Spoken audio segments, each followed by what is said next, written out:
Why do we need cheap food? We need cheap food because wages are so low. Raj Patel is an academic, author, and activist. He's been called a rock star in the food justice movement and even a messiah. So I sat down with him at UT Austin's microfarm to get the skinny on the global food system.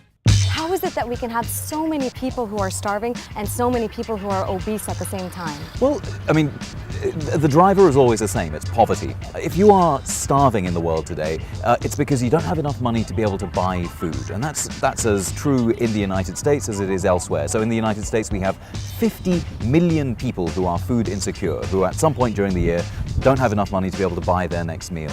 And globally, the reason we have around 1 billion people who are malnourished, the reason that they are going hungry, again, is because they are too poor to be able to buy good food. But if you are able to buy food of some description and you still remain poor, then the kinds of options that are available, particularly in cities, aren't very good.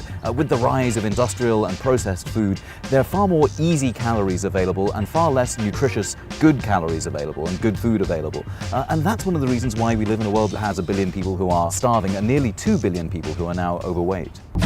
When we're talking about poverty, is there a gendered component to it as it exists around the world? Is there an inequality between men and women?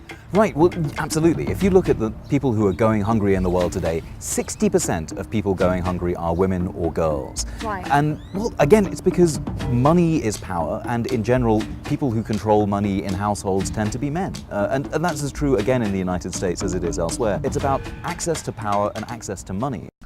Is there a role that corporations play here, and if so, what is it?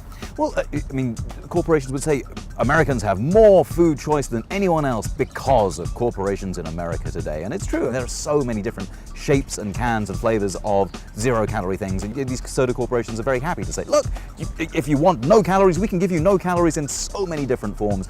This is choice and freedom, and we're not forcing anyone to be able to be overweight at all. We are totally guiltless in all of this. And of course, that's a little disingenuous. The reason it's a bit strange for them to say that is because these corporations make most of their money by selling salt, fat, and sugar, precisely the kinds of things that are responsible for driving an epidemic of diabetes, for example. And at the same time, these corporations are in the business of trying to get every cent of subsidy they can out of the US government. So, at the same time as being able to produce cheap food, they are producing the kinds of food that are going to be resulting in this sort of epidemic of overweight and diabetes. So to what extent should we be then fighting the corporations, and how?